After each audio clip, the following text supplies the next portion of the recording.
അങ്ങനെ നമ്മുടെ ഡിജി Osmo pocket 3 മേടിച്ചിട്ട് ഇപ്പോൾ 1 വർഷം കഴിഞ്ഞു. അപ്പോൾ കുറേ പേര് ചോദിച്ചു ഇതെങ്ങനെയുണ്ട്, ഉപയോഗിച്ച് നോക്കിയിട്ട് എങ്ങനെയുണ്ട് സംഭവം, കൊള്ളാമോ, മേടിച്ച് കഴിഞ്ഞാൽ കാശ് പോകുമോ അല്ലെങ്കിൽ കാശ് കയ്യിലിരിക്കുമോ എന്നൊക്കെ ചോദിച്ചു. ആഫ്റ്റർ ഓൾ ഞാനിപ്പോൾ ഉപയോഗിക്കാൻ തുടങ്ങിയിട്ട് 1 ഇയറായി. ശരിക്കും സിൻസിയറായിട്ട് റിവ്യൂ പറയുകയാണെങ്കിൽ സാധനം അടിപൊളിയാണ്. ഒരു വീഡിയോ കണ്ടൻറ് ക്രിയേറ്റർ എന്ന നിലയിലാണ് നിങ്ങൾ ഈ സാധനം നോക്കുന്നതെങ്കിൽ, അല്ലെങ്കിൽ സീരിയസ് ആയിട്ട് വീഡിയോ എടുക്കാനായിട്ട് അത്യാവശ്യം നല്ല ക്ലാരിറ്റിയിലൊക്കെ വീഡിയോ എടുക്കാനായിട്ട് നോക്കുന്ന ഒരാളാണെങ്കിൽ വേറെ ഒന്നും ആലോചിക്കേണ്ട, ഈ സാധനം മേടിക്കാം.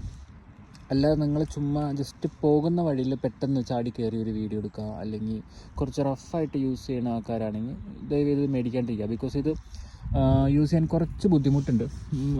യൂസ് ചെയ്യാനല്ല, ഇത് ഹാൻഡിൽ ചെയ്യാൻ. നമുക്ക് സാധാരണ ഒരു ഫോണോ അല്ലെങ്കിൽ ഒരു ഗോപ്രോ എടുത്ത് യൂസ് ചെയ്യണോ, അല്ലെങ്കിൽ ഇത് ഓടിച്ചാടി എടുത്ത് യൂസ് ചെയ്യാൻ പറ്റില്ല. കുറച്ച് കെയർഫുള്ളായിട്ട് വേണം യൂസ് ചെയ്യാനായിട്ട്. ബിക്കോസ് ഇതിൻ്റെ ജിമ്പൽ കാര്യങ്ങൾ എല്ലാം കുറച്ച് ലൈറ്റാണ്, പിന്നെ ഹാൻഡിയാണ്, ചെറുതാണ്, എപ്പോൾ വേണമെങ്കിലും താഴെ സ്ലിപ്പ് ചെയ്ത് പോകാനുള്ള ചാൻസ് ഉണ്ട്.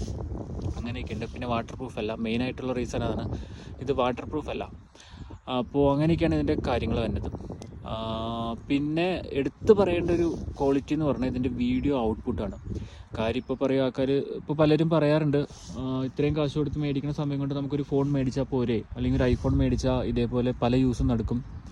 അതാണ് ഞാൻ ആദ്യം പറഞ്ഞത്. നിങ്ങളൊരു കണ്ടൻറ് ക്രിയേറ്ററാണ്, മെയിനായിട്ട് ഫോക്കസ് ചെയ്യുന്ന ഒരു വീഡിയോഗ്രാഫി ആണെങ്കിൽ തീർച്ചയായിട്ടും മേടിക്കാം. ബിക്കോസ് ഇതിൻ്റെ ഔട്ട്പുട്ട് നിങ്ങൾ ഇത് യൂസ് ചെയ്ത ഒരാൾക്ക് അറിയാൻ പറ്റും. നമ്മൾ ഇതിൻ്റെ ഔട്ട്പുട്ട് ഒരു സ്ക്രീനിലേക്ക് ട്രാൻസ്ഫർ ചെയ്ത് കാണുമ്പോൾ നമുക്ക് അതിൻ്റെ വ്യത്യാസം, അല്ലെങ്കിൽ ഇത് കളർ ഗ്രേഡ് ചെയ്യുമ്പോൾ ഉള്ള വ്യത്യാസങ്ങൾ എല്ലാം നമുക്ക് ഇതിൻ്റെ ഔട്ട്പുട്ടിൽ കാണാം. അപാര ക്ലാരിറ്റിയാണ് ഇതിൻ്റെ വീഡിയോ ഔട്ടിന്. അത് ആസ് കമ്പയർ ടു ഫോൺ. നമ്മളിപ്പോൾ ഒരു ഐഫോണിലെടുത്ത് വീഡിയോ നമുക്കത് കമ്പയർ നോക്കുമ്പോൾ പെട്ടെന്ന് മനസ്സിലാവും. നമ്മുടെ ഫോണിൽ തന്നെ വീഡിയോ എടുത്ത് നോക്കുമ്പോൾ നമുക്ക് പെട്ടെന്ന് മനസ്സിലാവില്ല. അപ്പോൾ നമുക്ക് തോന്നും ഫോണിൽ വീഡിയോ വയ്ക്കാനുള്ള നല്ല കളറിങ്, നല്ല കുറച്ചുകൂടി ബെറ്റർ ക്ലാരിറ്റിയൊക്കെ തോന്നും. പക്ഷേ അതങ്ങനെയല്ല.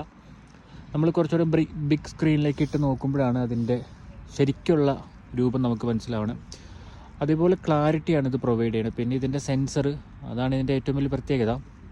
അതൊക്കെ കൊണ്ടാണ് സംഭവം